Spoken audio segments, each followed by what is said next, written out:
It was me, Barry. Those 4 words have become synonymous with the character of the Reverse Flash. The idea of the Reverse Flash being one of DC's biggest haters has become synonymous with the character. What's ironic is he's actually never said that. In the movie, he was actually telling Barry how it's not his fault, and it's all Barry's fault for causing Flashpoint, and it wasn't even the Reverse Flash's fault. But it is totally something the Reverse Flash would do. This man has dedicated his entire life to making Barry's a living hell, but why has he done this? And why has his dedication to making Barry's life miserable created one of the most fun and entertaining villains in all of DC Comics? And I don't say that lightly. There's a lot that makes this character great outside of being just one of the biggest haters in fiction. And I want to catalog that today. And it all starts with humble beginnings all the way back in the 1960s, when comic books were taken a lot less seriously than they are today. It was the Silver Age, an era in which comic books were primarily pointed towards children and were mostly made for funsies. And so when it came to having large backstories and deep lore for characters, that wasn't really a thing. So when it comes to Reverse Flash's very first origin and his very first appearance, he's not necessarily given a whole lot. Dude was basically just a fan of the Flash, and when a capsule from the 21st century came to the 25th century, which is where Eobard Thawne is from, he ended up finding a lot of different materials and even a worn suit from the Flash. And what he decided to do was become the Reverse. He stood for everything that was the opposite of what the Flash stood for no other reason than that he simply could and wanted to, and he just wanted to be the opposite of the Flash, and he wanted to be his enemy. And that was really just it for Silver Age Flash. That was, for the most part, his entire motivation was to just be the opposite. He was mad that Flash stood for law and order, and he just wanted the opposite. And so that's not necessarily a whole lot to go off of, especially when you're trying to continue to use a character in this modern day and age of comics. We see these types of reinventions all the time. We've seen it with Captain America. We've seen it most prevalently with Magneto, I feel like. The constant reinventions and tweaking of his backstory to make him a more sympathetic villain and a more interesting villain. But I think part of what makes the Reverse Flash so great is that they doubled down in the opposite direction. They decided to just make him worse and worse as the different iterations of him and his backstory came to be, because DC likes to do these hard reset crises. So after each crisis, it is only as though the Reverse Flash became more and more evil. When I made my one decision can ruin a character video, a lot of you guys left comments talking about how I don't like villains being evil. I have an entire video talking about why I love evil villains, why I think there should be a place in comic books, in movies, and TVs, and films for pure evil villains. And that's why I love the Reverse Flash so much, is because the dude is just purely evil. And that's where we get into his next most popular origin story. And it's also where things start to get a little bit weird. So the Reverse Flash, due to his nature of being a time traveler, has had a lot of weird time traveling bullshit happen when it comes to his origin and just the general consensus of his character. For example, this next story is all about the return of Barry Allen. So Eobard Thawne, back in the 25th, or I guess in the future in the 25th century, is a hero worshiper. First and foremost, he's a hero worshiper of the Flash. Loves the guy so much, he goes out and gets plastic surgery to look exactly like Barry Allen. Totally not creepy at all. And then he eventually ends up finding the cosmic treadmill at some antique store, kills the dude running the store, steals the cosmic treadmill, shaves years off his life so that he can give himself the same powers as the Flash, goes back in time only to find out that the Flash is dead, and my goat Wally West has taken up the mantle of being the Flash. And so then he just pretends to be Barry Allen. And this is after he fully found out that he's supposed to be Barry's greatest villain, because he traveled a little bit too far into the future. He's found out that he's supposed to be the bad guy to end all bad guys for Barry Allen. And that drove him so crazy, he just full on believed that he was supposed to be Barry Allen. And he was for a while, until it all came crashing down, as he started to slowly have mental breakdown after mental breakdown, whether it was fighting villains or eventually just turning around and fighting Green Lanterns, Jay Garrick, Johnny Quick, and eventually fighting Wally himself while donning the classic yellow costume of himself, or I guess his future self, which creates this paradox, essentially, that the reason he becomes the Reverse Flash is because he travels back in time to meet his idol in the Flash. So he causes himself to become the Reverse Flash. It's all very confusing, but that's just part of the allure for this character. For example, for a long time, I believe this isn't true anymore, but for a long time, hi, me from the future, but your past here. Basically, the Reverse Flash, as of the new Rebirth comics, got the ability to remember what his life was like before the Flashpoint event. During the Flashpoint event, he got a whole new origin and forgot all about his life previous to the Flashpoint event, so he can remember all that stuff now. But I just thought that was a really cool thing to talk about and to mention in this video that is essentially glazing one of the most homicidal villains that the Flash has. And little side tangent over, when Wally does beat Thawne, he tricks him into sending himself all the way back to the 25th century, in which Thawne pretty much forgets being Barry Allen because he was having a dissociative episode, but he remembers having this deep, bitter hatred for Barry, and that is the birth of the Reverse Flash. Now, you might also be wondering at this point, because he is also called Professor Zoom at some points throughout all of this, even though his name is Eobard Thawne, what's the deal and what's the difference between Hunter Zolomon and what's the difference between Eobard Thawne? Because they do kind of share a similarity in the name Zoom, and even sometimes I get confused because retcons have left the two characters sometimes sharing an origin, or like parts of their origins that leave them connected and other times not. The best way that I understand it right now is that Zoom pretty much was one of Wally's close friends, suffered a lot of tragedies, and his whole identity is a Wally West Flash villain, and Zoom wants to make heroes better by teaching them they have to suffer great tragedies. And at some point his power was time travel that made him look fast, but now I think it's just generic Speed Force bullshit. And obviously, we've talked a lot about Eobard Thawne already. It's just that he has the name Professor Zoom.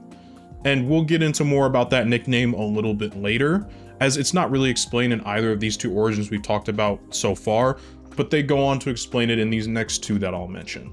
So yeah, Zoom, villain of Wally West predominantly. Professor Zoom, or Reverse Flash, main villain of Barry Allen. Both wear yellow suits, both tend to have the red lightning look. Can be a little bit confusing, but they both act pretty differently and have pretty different motivations, so I hope that helps to clear some things up. So getting back on track with our boy Eobard Thawne, if you thought things possibly could not get any worse, his next origin only makes things even worse. So Eobard Thawne has decided at this point that his life is imperfect. His parents have pretty much bred him for genetic perfection, and he wants his life to be perfect. When his childhood isn't perfect because his brother is getting more attention than he is, he goes back in time to rewrite history and kill his own brother, just erase him from existence. And with that doesn't work because his parents are now interfering with his research into becoming the next Flash, into being faster than Barry, and to his obsession with Barry, he just goes back in time and kills them, because that is the logical next step for him. Then when he falls in love with a reporter that is interviewing him, he straight up goes back in time and starts murking all of her romantic interests when they were children, so that each time he returns to the future, he is the only option for that woman. And even when she denies him once again, he then decides that, okay, well, if you're not gonna pick me, I'm gonna make it so that you can never work your career. So he goes back in time and traumatizes the reporter, causing her to be mute and institutionalized. So he never meets her, he never gets interrupted with his research, and of course, she lives a miserable, lonely life. He did all of that in pursuit of becoming the Flash and in pursuit of his research. I should clear up a little bit. When I say he's going back to the past, I mean future him as the Reverse Flash is running back in time and quite literally just erasing these people from existence, sometimes in legitimately blatant view of his past self, or at least that's how it looks on occasion on the panels. I'm sure he did his due diligence to avoid interacting with himself and creating an even worse paradox than he was already creating, but that's essentially what he was doing. And then eventually, to give a little bit of hope to his past self, he goes and leaves what he believes is supposed to be a good gift to himself. He leaves the time capsule from the original 60s comic with the Flash's costume and all of the stuff that Barry Allen had. And he believes it won't last long, that he'll never find love and he'll never be happy or be the Flash. But for that little bit of time, he'll be happy. But he has basically set himself up for becoming the Reverse Flash in future, once again, making himself a paradox. And then he blames it all on Barry Allen. He takes zero personal responsibility throughout any of this, blames it all on Barry and goes, I'm gonna ruin Barry's life now. If that is not D1 level hating, this man ruined his own life, looked at another man and said, this is all your fault, and went to go ruin that man's life. This is part of why I love this character so much, is that no matter how bad things get, he refuses to take any sort of accountability and rather pushes it off onto the next person and just decides to take it out on Barry in some of the most hilarious ways possible. And we'll see that with his next origin, which is my personal favorite, and where a lot of these different memes regarding his haterade and his fixation on hatred truly comes from. Oh, and I've yet to mention that throughout all of this, repeatedly, throughout multiple Crisis and after Crisis events and after multiple continuity changes, Reverse Flash has consistently been the reason Barry's mother has been killed.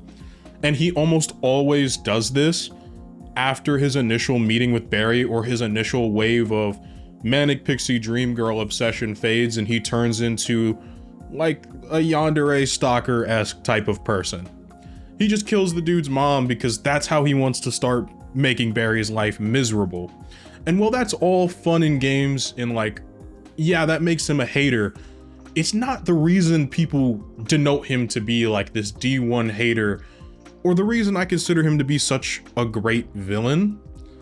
Rather, I think his Rebirth origin does this wonderful job of taking all of the things that all of these other origins tried to do with his character, repackaging them in a more modern way, respecting what they tried doing previously, and as well amping everything up to 10 when it comes to just how petty Reverse Flash is in Barry's life. So for Rebirth's origin, Reverse Flash is actually in the 25th century being the Flash once again. He's happy, he's excited, he's running around, but he's actually causing the accidents he's saving people from. The 25th century is a fairly safe place, hence why Booster Gold goes back in time to the 21st century. There's not a whole lot of crime fighting to be done that far into the future. So rather, Eobard Thawne himself is doing some crime fighting of his own creation. And when Barry, ending up being displaced due to running through time, shows up in the 25th century, he ends up helping Eobard Thawne, and Eobard is ecstatic to be with the man that is who he built his entire persona around, who he built his entire life around. He's excited, he's happy, and it all comes crumbling down when Barry realizes, holy shit, Eobard Thawne is causing all of these problems. He is the reason all of these things are happening. But what's so funny is that when Flash catches him and puts him behind bars in the 25th century and leaves, Reverse Flash is surprisingly dedicated to actually becoming a good person. He wants to be a good hero. And once he gets out of prison, he dedicates his life to working as a curator of the Flash Museum and even models his costume off of Kid Flash's costume in yellow, believing himself to be Kid Flash. So he wants to go back in time and be Barry's partner. He wants to go back and show Barry how good of a hero he's become. But because Eobard Thawne has like the smallest capacity for mental stability possible, when he goes back in time and sees that Flash has another partner and he wasn't the only one and that he wasn't the guy, he loses his damn mind. He lost it all. He is filled with envy and grief and anger and sadness. And this is where we get some of the most classic shit that the Reverse Flash is known for doing in all of these memes. He goes back in time, and when Barry's in school, he pushes Barry down the stairs. When Barry finally makes a best friend in school, he kills that best friend. He kills Barry's mom. He ensures that Barry's life is miserable from the day he was a child all the way up until he was an adult, to the point that I started this video off with the "it was me, Barry" memes, because they became so relatable to the point that I could imagine Eobard Thawne doing each and every one of those things just to mess with Barry. Because that's the kind of villain that he is. Eobard Thawne is pure evil to his core, and while Rebirth tried to give him a more nuanced look, they kept the idea that he is still just as evil as each and every one of his previous iterations, and he just lives to make Barry's life hell. There is no appealing to him. There is no negotiating with him. It doesn't matter if the world is going to end. One of the things I loved about the Flashpoint event so much was that the world was going to end. Barry was going to die, Eobard Thawne was gonna die, everyone was going to die, and he was beyond gleeful because that meant that he got to watch it all blow up in Barry's face because it was Barry's fault and nobody else's. That's the kind of villain this is. He would go down dying, watching his opponent die just for the shits and giggles of it, because he thinks it would be great. But what I think separates him specifically from a character that I think shares a similar archetype in the Joker cares more about challenging Batman's ideology. He cares more about the psychological victory, about the idea of existential chaos. Batman stands for order, I stand for chaos, I want to bring chaos. But Eobard Thawne, he wants identity erasure. He wants the idea of Barry Allen as a concept gone. He wants to break Barry Allen down to his core. He wants him to lose his family, his legacy. He wants the idea of the Flash being a mantle, of being a legacy hero, to die with Barry Allen. It goes Jay Garrick, Barry, nobody else. Wally doesn't get it. Wallace doesn't get it. Nobody else becomes the Flash. He wants to strip Barry of everything that makes him himself, and only then would killing Barry be satisfying to Thawne. And I think that's what makes him, at least in my opinion, more interesting for me as a character, as opposed to the Joker. I like the idea that Thawne wants to erase every aspect of Barry and is willing to mess with the time stream to do so, including risking death constantly because he is almost always dealing with time wraiths. These are these beings that are supposed to protect the time stream and keep it from being messed with. And since Eobard Thawne messes with it so often, he's almost always a target of these things. And rather than be afraid of them, he openly challenges them constantly just so that he can mess with the Flash. This man is risking death so that he could push Barry Allen down the stairs at 9 years old, just so that he can hope that the man has less hope and is less of a hero when he gets older. It's part of what makes Flashpoint so satisfying for Eobard Thawne, is that he finally got Barry to break just a little bit, to the point he was willing to go back in time and ruin the lives of everybody else to make his better, and to do the very opposite of what the Flash stands for. And only then was he going to be satisfied that Barry Allen would die. And I think that's what makes him such this great villain for me, is that a lot of Flash's rogues gallery are pretty decent people. For example, the Rogues, as they call themselves, have a code of conduct. They have an agreement with the Flash. They don't hurt civilians. The Flash takes it easy on them. They stick to doing certain types of crimes. They go to prison for less sentences. The Flash will spend time talking to them instead of just beating them up. He has a rogues gallery that not only respects him as a person, but tends to actually choose crimes that are less harmful to the regular everyday people. And Reverse Flash looks at all of this and looks at the rogues and Barry's relationship with them, and just as a giant middle finger to all of that. He is the antithesis of all of it. Because he is so evil, it makes the rest of Barry's rogues look a lot better, and vice versa. It's the contrast that I love so very much, and it's honestly a bit of a contrast that I think some of Batman's villains are lacking to help the Joker as a character stand out a little bit more. I know this video isn't about Joker, but I think the two characters definitely share similarities in the way that they're both pathological haters, and they would do anything to see their heroes break, just in two very, very different ways. Reverse Flash is the perfect Flash villain in my opinion. It's everything I would want out of a villain for the Flash. He is fast, he is smart, he has a deep level of hatred, and it's never going to end. And this is a character that will find a way to come back no matter what, because he is a living paradox. Even if he dies, another version of him from earlier in the timeline might just pop up because he can. It's just what the Reverse Flash likes to do.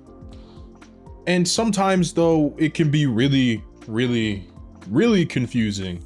Like the confusion between Zoom and Professor Zolomon, and sometimes he goes by the moniker of Zoom instead of Reverse Flash, and other times they're the same character and sometimes they're separate. It can all be a little confusing because he's a time traveler, but it all makes for a little bit of fun when you're finally picking apart what makes Eobard Thawne tick. I love this character. I love the fact that he is unabashedly evil. I very much believe there needs to be a place for those kinds of characters in media that you just hate. He's like in wrestling when he's a heel that you hate so much that you love, because you know it's gonna be a good story when they're there. And you know they're gonna be really pulling out all the stops with the deplorable actions they're gonna be doing. So with all that said, outside of just being the greatest hater in fiction, Eobard Thawne is also the perfect Flash villain. Thank you all so much for watching. I truly appreciate it.